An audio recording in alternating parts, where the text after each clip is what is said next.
"Welcome aboard, Mage Montgomery," the spacer waiting just inside the Starship told him. "Captain Michaels is waiting in his office. If you'll follow me, please."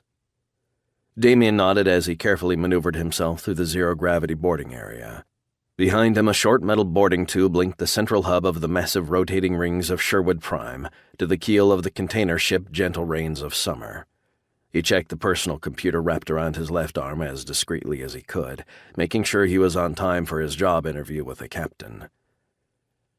"Our outer ribs are on a low rotation right now as some of our thrusters are under repair," the crewman warned Damien as he moved towards one of the doors on the outer walls of the main keel.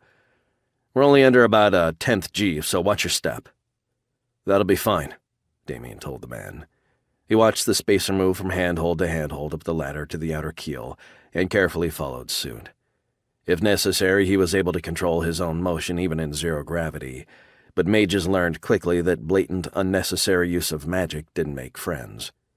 Damien was shorter and lighter than the spacer, though, so he was slower and more careful with the handholds until they reached far enough out on the rotating outer keel for the pseudo-gravity to kick in.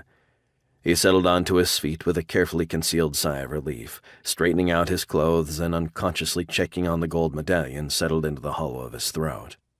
The medallion announced to all who saw it that Damien Montgomery had the gift and was recognized by the royal orders and guilds of the Protectorate of Humanity as a mage. A member of one of those orders would also recognize the symbols on it, marking him as having completed a degree in practical thaumaturgy, as well as being a fully qualified Jump Mage. The last was why he was aboard the Gentle Rains of Summer. The container ship consisted of a central steady-state keel with a boarding pod at one end and the engines at the other, around which 4 outer ribs rotated to give the living and working spaces with a semblance of gravity.